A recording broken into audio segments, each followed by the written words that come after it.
Assalamualaikum warahmatullahi wabarakatuh.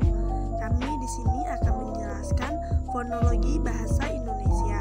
Kelompok kami sendiri terdiri atas Misra Rahayu NIM 21140160057 dan Dewi Sulistia 21140160011. Dan yang akan kita bahas di sini ada apa saja struktur utama fonologi, apa itu fonologi, apa itu fonem, dan mengapa kita perlu mempelajari fonologi.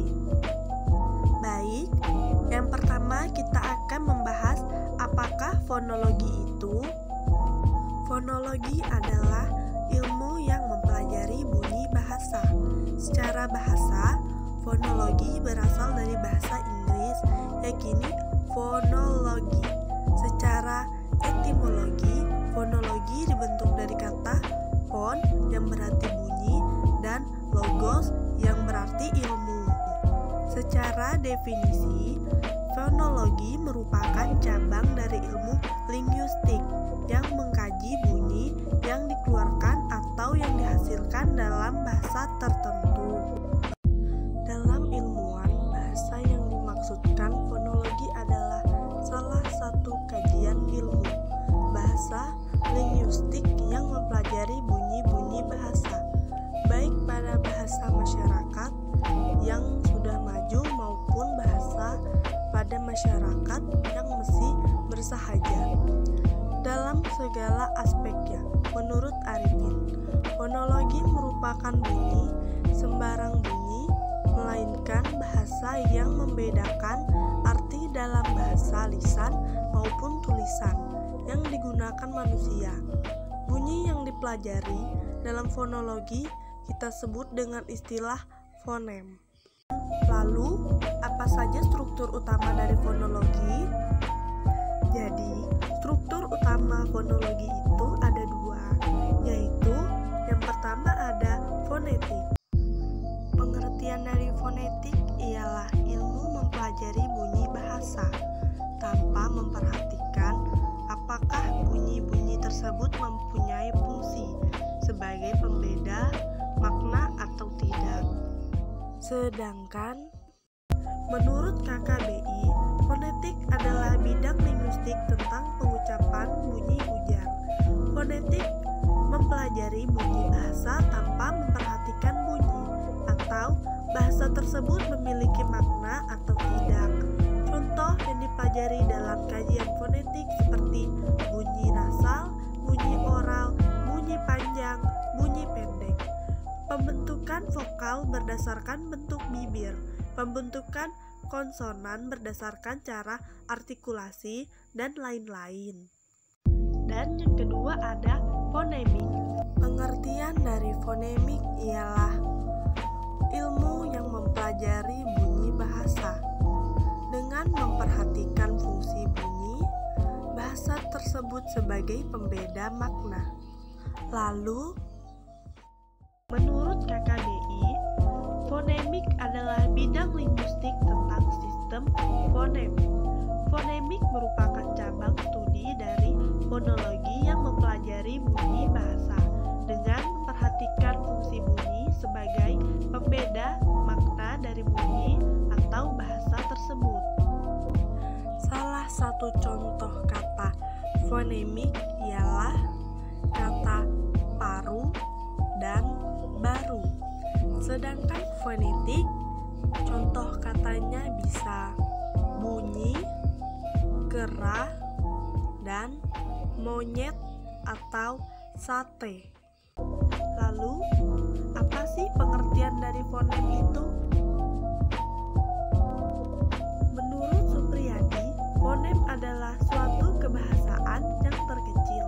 Dan menurut Santoso, fonem adalah setiap bunyi ujaran dalam suatu bahasa mempunyai fungsi membedakan arti. Fonem dihasilkan dari gerakan-gerakan organ-organ bicara terhadap aliran udara dari paru-paru sewaktu seorang mengucapkannya. Jika bunyi yang dihasilkan paru-paru tidak terdapat halangan, maka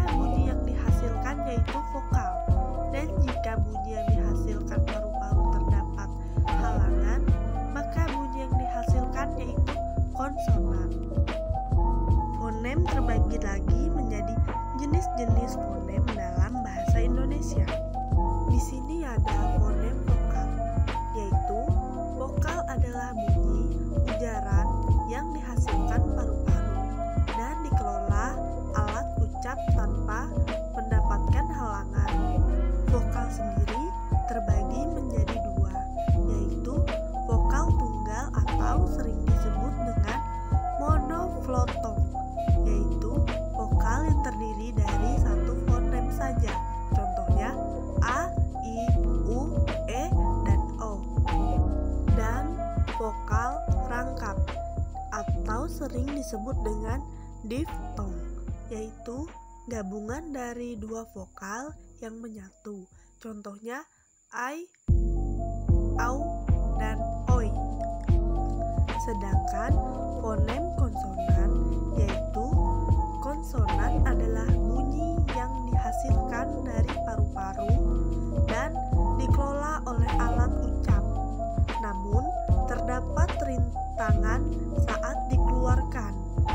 Fonem konsonan seperti B, C, D, F, G, H, J, K, L, M, N, P, Q, R, S, T, V, W, E, Y, dan Z. Di dalam konsonan terdapat konsonan rangkap atau cluster. Contoh dari cluster yaitu pada kata drama, tradisi, film, modern, dan lain-lain.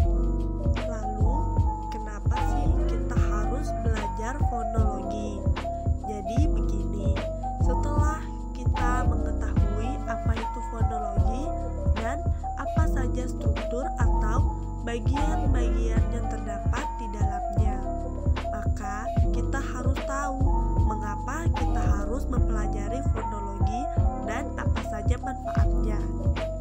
Jadi, begini, kita harus mempelajari fonologi agar kemampuan membaca kita meningkat, sehingga bunyi-bunyi suara atau bahasa yang kita keluarkan mampu dipahami dan dimengerti maknanya. Selain itu, dengan mempelajari fonologi juga kita dapat membedakan antara fonetik dan fonemik. Kita juga mengetahui apa itu fonem dan bagian-bagiannya. Kita juga mampu membedakan makna saat lawan bicara kita sedang berbicara dan meningkatkan kemampuan kita dalam bahasa lisan menjadi lebih baik. Selain itu, manfaat fonologi juga bisa berguna dalam penyusunan bahasa.